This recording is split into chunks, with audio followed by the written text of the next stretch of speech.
السلام علیکم ورحمۃ اللہ وبرکاتہ۔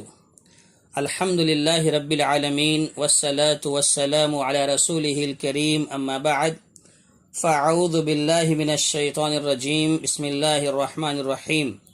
ورفعنا لک ذکرک فإن مع العسر یسرا ان مع العسر یسرا۔ محترم دوستوں اور ساتھیوں،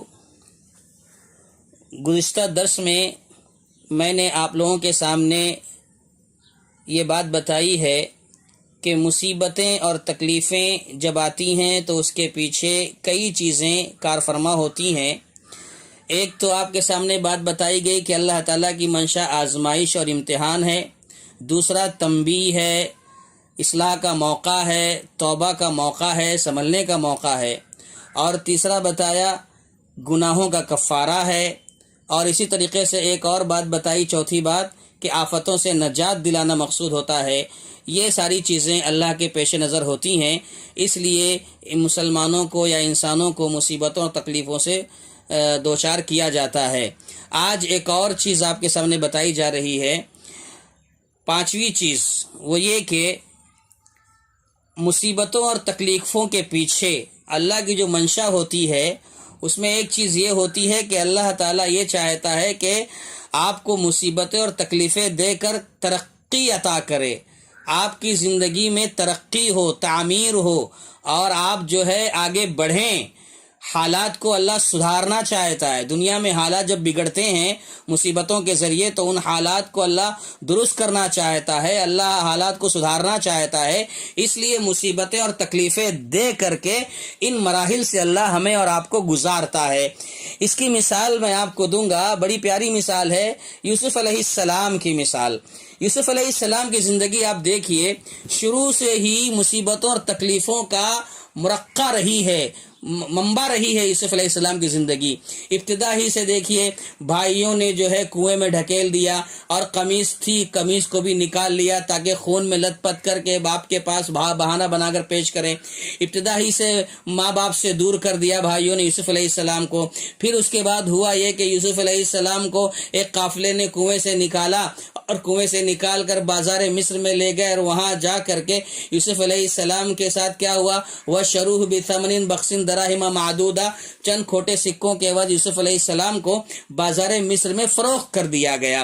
یوسف علیہ السلام دیکھو کنویں میں ڈھکیل دیے گئے، اب وہاں پر کم سے کم آزاد تو تھے، قمیض بھی اتار لی گئی تھی۔ پھر اس کے بعد لوگوں نے پکڑ لیا، اب غلام بنا دیا، غلام بن گئے، بیچ دیے گئے۔ لیکن چلو اگر ابھی بیچا بھی گیا ہے، غلام بنایا بھی گیا ہے، تو کس کے غلام ہیں؟ عزیز مصر کے غلام ہیں، ایک بڑی شخصیت کے غلام ہیں۔ وہاں پر پہنچنے کے بعد پھر ایک ایسا حادثہ پیش آیا، ایک واقعہ پیش آیا کہ عزیز مصر کی بیوی آپ پر فریفتہ ہو گئی، آپ پر ڈورے ڈالنے لگی، بے حیائی کی طرف رغبت دلانے لگی۔ ایسی مصیبت آئی یوسف علیہ السلام پر، اللہ اکبر۔ ایسے میں یوسف علیہ السلام وہاں سے ہی بچا لیے گئے۔ پھر اس کے بعد یوسف علیہ السلام خود کو جیل میں جانے کو ترجیح دیتے ہیں، جیل میں گئے۔ آپ دیکھیے شروع سے لے کے ابتدائی مراحل سے دیکھیے یوسف علیہ السلام کو کتنی مشکلات کا سامنا کرنا پڑا، کتنی مصیبتیں آئیں، تکلیفیں آئیں۔ یوسف علیہ السلام کے اوپر جو تکلیفیں آ رہی ہیں، یہ جو مصیبتیں آ رہی ہیں کہ بازار میں فروخت کیا جانا، عزیز مصر کے پاس جانا، زلیخا کا آپ کے پیچھے پڑنا، جیل میں جانا، یہ ساری کی ساری چیزیں ایک اسکیم کے تحت چل رہی تھی، ایک پلان چل رہا تھا اللہ تبارک تعالیٰ کا۔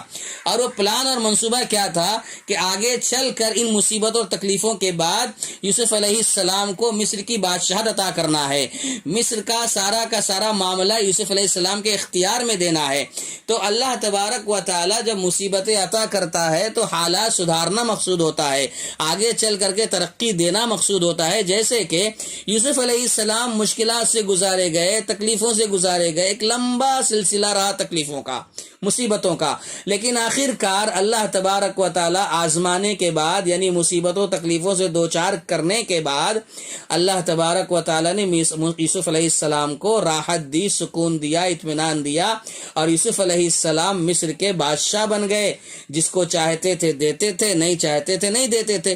اسی طریقے سے پیارے نبی محمد رسول اللہ صلی اللہ علیہ وسلم کی مثال لیجئے کہ مکہ سے مدینہ آپ آ گئے، مکہ میں کتنا ستایا گیا، مشکلات مشکلات، پریشانیاں، مصیبتیں آپ پر آئیں، اور مکہ سے مدینہ آنے کے بعد کتنی جنگیں ہوئیں، کتنے مشکلات کا سامنا کرنا پڑا، مصیبتیں آئیں، پریشانیاں آئیں، اور آخر میں چل کر کے ایک وقت ایسا بھی آیا کہ مکہ فتح ہوا، آپ اس کے حکمراں بنے، اور سبحان اللہ جتنے دشمنان تھے، جتنے لوگ آپ کو ستانے والے تھے، سب کے سب آپ کے سامنے کھڑے ہیں، سب کو اللہ نے ایک ساتھ معافی کا اعلان کر دیا، اور اللہ تعالیٰ نے آپ کو بلندی عطا فرمائی، اللہ نے آپ کو ترقی عطا فرمائی، مصیبتوں سے آپ گزارے گئے، لیکن انجام کیا ہوا؟ آپ کو بلندی ملی، ترقی ملی۔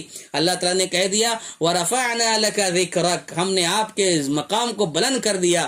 اور تکلیفیں آتی ہیں، فَإِنَّ مَعَ الْعُسْرِ يُسْرًا، یقیناً دشواری آتی ہے لیکن ساتھ ہی آسانی بھی رہتی ہے، یہ اللہ تعالیٰ کا فرمان ہے۔ فَإِنَّ مَعَ الْعُسْرِ يُسْرًا، إِنَّ مَعَ الْعُسْرِ يُسْرًا، کہ مشکلات اور تنگی اور پریشانی کے بعد آسانی بھی آتی ہے۔